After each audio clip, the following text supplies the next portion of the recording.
If you feel like sugar's controlling your life and you can't resist cookies, cakes, chocolates, and ice cream, no matter how hard you try, I know how you feel, but it's not your fault. This has nothing to do with willpower or self control, and you shouldn't feel bad about yourself because of it.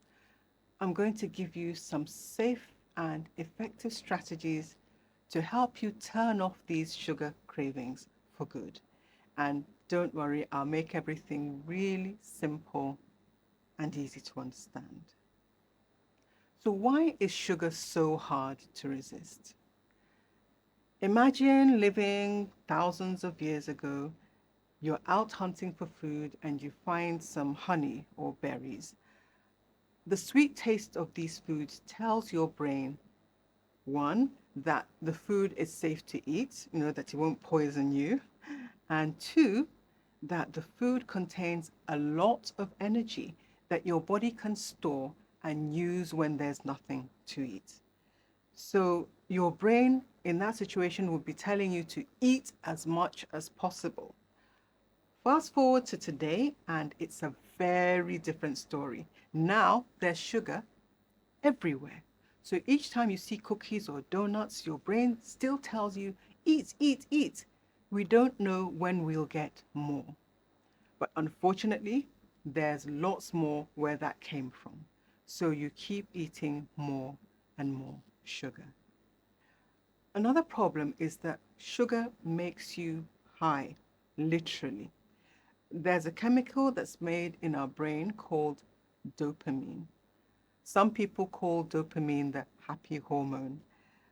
The moment something sweet touches your tongue, a message goes to your brain to release dopamine, and you feel amazing. And then in your guts, you have these special cells called neuropod cells. When these cells sense even the tiniest amount of sugar in your food, even though it's so small that you can't even taste it yourself, they become excited and they send messages to your brain, which makes your brain release dopamine. Imagine it's a quiet evening and you look up at the night sky and you see a single firework. It's beautiful, it's exciting. But if you were to see that same single firework every day, after a while, you wouldn't even notice it. But then, say you look out one night and you see 30 fireworks exploding and all the color and everything, and you're like, wow, that's beautiful. And you'd be excited again. So that's the problem when you eat lots of sugar all the time. Your brain starts to change and you need more and more sugar to get the same level of happiness and excitement that you got before.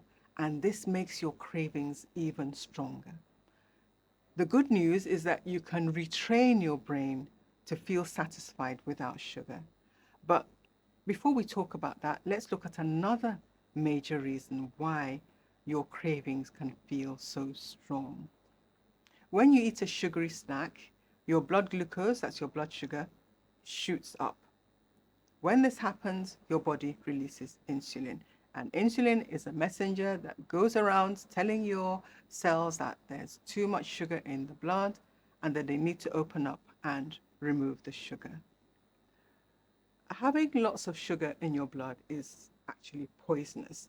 And because your body is so desperate to remove the sugar from your blood, it produces more insulin than what you actually need at that time. The result of this is that your blood sugar drops back to normal, but it keeps going down until it's too low.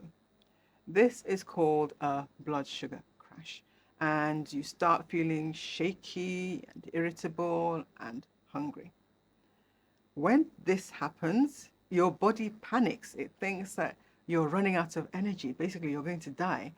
So your brain immediately sends signals saying, we need sugar and we need it now. So you reach for something sugary again so you can get some quick energy. And this leads to another blood sugar spike, more insulin release, and another blood sugar crash.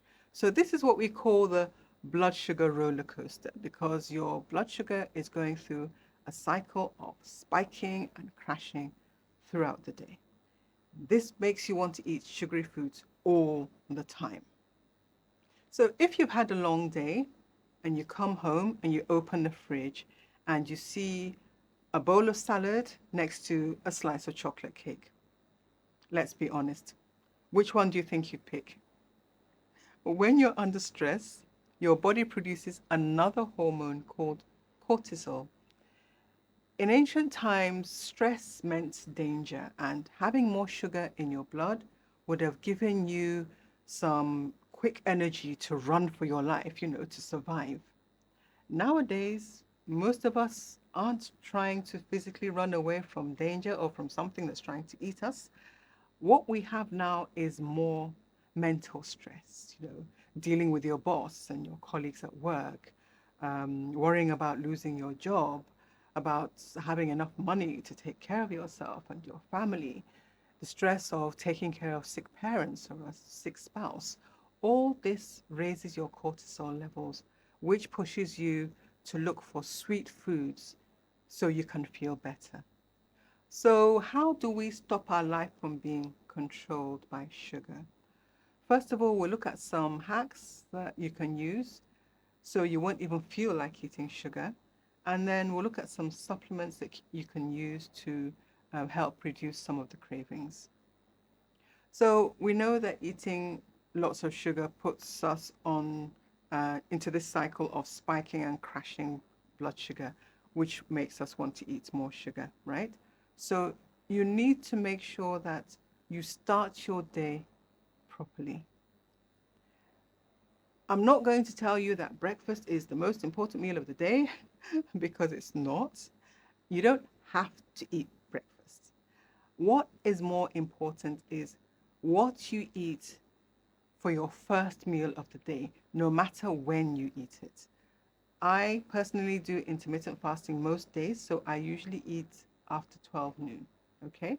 But if you eat in the morning, some of the worst things you could possibly eat for breakfast would be breakfast cereal with skimmed milk, toast, and orange juice. That's a sugar bomb that's going to send your blood sugar sky high, even if you're not diabetic. Make sure that you eat a high protein breakfast. This will stop your blood sugar from spiking and crashing throughout the day. You won't be so hungry later on, so you won't feel like snacking on sugary foods. Some good protein sources include eggs, chicken or turkey, other birds, fish, seafood, Greek yogurts, cheese, nuts, beef or lamb, other types of meat, beans, and other legumes. Apart from protein, make sure that you have lots of healthy fats in your diet, and you can add some fiber as well. These won't raise your blood sugar, and they'll slow down how quickly your body absorbs any carbs or sugar in your meal. So that was step number one. Get off the blood sugar roller coaster. Replace the sugary foods that you usually eat with natural options. Put some fruit out where you can see it so that whenever you feel like eating something sweet, you can eat the fruit. The sugar in the fruit comes with fiber and with water, and it won't give you that sugar rush. It's really, really hard to munch through 5 apples in one sitting, but it's very easy to eat a big bag of cookies and still feel hungry. So that was step number two. Replace some of those addictive, fake, sugary foods with natural alternatives. If you eat a lot of sugar, just cutting it off and stopping abruptly can make your cravings even stronger. Gradually reduce the amount of sugar that you add to your food so that your taste buds can adjust. So if you use 3 teaspoons of sugar in your tea, try going down to 2.5 for 1 week and then going down to 2 the next week until you can drink your tea comfortably without any sugar or with just a little. If you have sugary snacks or desserts every day, try cutting back to every other day and then gradually to maybe certain days of the week, like maybe the weekend. Cook as much of your own food as possible. Then you know exactly what you're eating. Read labels of all the foods that you buy. Watch out for hidden sugars in everything. And this can be really tricky because these food companies use lots of different names to hide the sugar they're putting in your food. So that was number three. Watch out for hidden sugars. Sugar cravings are often linked to emotions and habits. Don't ignore or push away these emotions. You just need to find different ways to handle them. And here are some simple techniques that you can use. So, a speed bump doesn't stop you completely, it just slows you down. So, next time you feel an emotional craving for sweets, try creating your own little speed bump. You can set a 10-minute timer and see if you still feel like eating that sweet food afterwards. You can try drinking a big glass of water or some herbal tea or some coffee. You could take a short walk or stretch or do anything else that distracts you and takes your attention away from the sugar. Cravings tend to come in waves, so quite often just taking this short pause is enough to let the craving just naturally subside.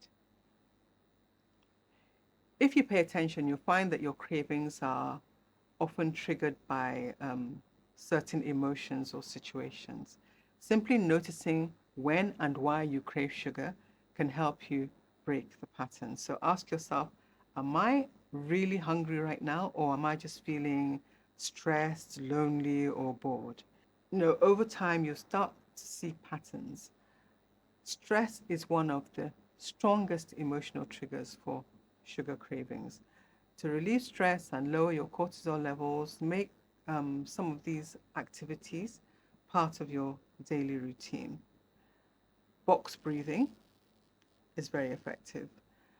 You can try listening to calming music. A quick walk outside, even for a few minutes, can really help to de stress.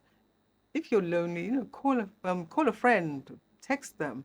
If you're anxious, journaling or talking about it with someone that you trust can help. And some people like to draw or play music or have a relaxing bath. So that was step number 4. Look for your triggers. There are two hormones that tell you when to eat and when to stop. Ghrelin is the hunger hormone, and leptin is the fullness hormone. When you don't get enough sleep, your body makes more of the hunger hormone, which makes you want to eat and eat more sugar for quick energy. So try to go to bed and wake up at roughly the same time every day, even on weekends. Have a relaxing bedtime routine, dim your lights, reduce your screen time before bed, read or do some gentle stretching, and then keep your bedroom cool, dark, and quiet for deep sleep. And don't eat anything within 2 hours of your bedtime. Chromium is a mineral that you need in tiny amounts. Your body uses it to break down carbohydrates. Supplementing with chromium can help to reduce appetite, it reduces hunger, and help to reduce cravings. You can get chromium from nuts, broccoli, and meat. If you take the supplement form, you could take from 200 to 1,000 micrograms a day in divided doses. Magnesium regulates glucose and insulin, as well as chemicals in the brain that help to control mood and appetite. But when you don't have enough magnesium, your cravings can become really intense, and you tend to want to eat lots of chocolates, which kind of makes sense because cocoa, which you find in chocolate, contains a lot of magnesium. You can also find magnesium in nuts, seeds, and leafy greens. Not having enough B vitamins can push you towards sugar, looking for a quick energy source, especially B1, which helps your body to use carbohydrates. B6 and folates affect your mood, and B12 helps your body to produce energy. Foods that are rich in vitamin and the B vitamins include meat, eggs, nuts, and leafy greens. Zinc helps to regulate your appetite and you need it for insulin storage and release. Not having enough zinc can lead to sugar cravings and increased appetite. You find zinc naturally in meats, in shellfish, in seeds, and legumes. And for the supplement, up to 400 milligrams a day is generally thought to be safe.